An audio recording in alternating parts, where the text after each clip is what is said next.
আসসালামু আলাইকুম গাইস, আজকে আপনারা ডুগি ফাতার বড়া বানাইয়া দেখাইমু। আজকে ইফতারিতে ডুগি ফাতার বড়া দিয়ে ইফতার করমু। ওই দেখো ডুগি ফাতা তুলরাম, মজার মজার মশমশা বড়া বানাইমু। ফাতারে দই আনলাম পুকুর থেকে, ও ফলে লিমু, ছোটো ছোটো হইরা চিকন হইরা ফলমু। ওই দেখো ফলরাম, ফলে লিছি, পেঁয়াজ ফলে লিরাম,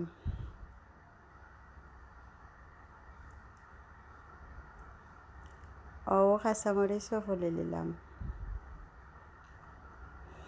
তুরা লবণ দিয়া ফাতারে খসলাইয়া ফাতার রস ফেলাই দিমু। ওই দেখো ফাতার রস ফেলাই দিছে।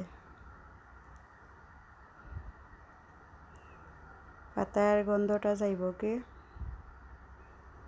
ও আর একটু সামান্য লবণ দিলাম, হলুদ দিলাম, পেঁয়াজ আর কাঁচামরিচও দিলাইলাম, ময়দা দিলাম,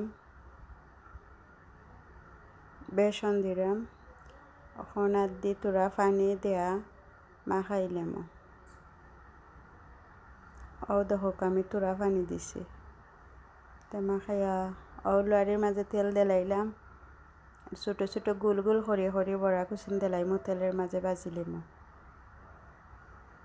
এখন উল্টাইয়া পাল্টাইয়া বাজিলিমু মশমশা হইরা। ডুগির শাকের বড়া একদিন খাইয়া দেখবা, মজা পাইবা খাইলে। ওই দেখো মশমশা বড় হয়ে গেছে, নামাই নিলাম।